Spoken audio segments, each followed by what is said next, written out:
পুলিশদের ঘৃণা করবে সাধারণ মানুষ, বিবেক সম্পন্ন বুদ্ধিজীবীরাও। আপনারা সবাই ভুলে যাবেন AK-47 মতো মারাত্মক অস্ত্র পাওয়া গিয়েছিল আসামিদের কাছে।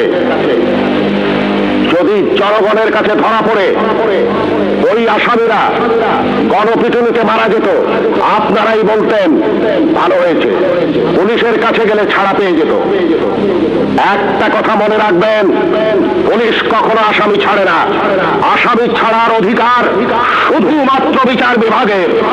বলুন তো, AK-47 মতো রাইফেল কেন এদেশে আসবে, যা শুধু যুদ্ধক্ষেত্রে ব্যবহৃত হবে? কেন AK-47 বাংলাদেশে আসছে?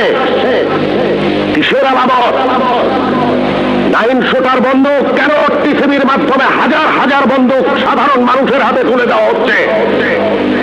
কেন? কে জবাব দেবে?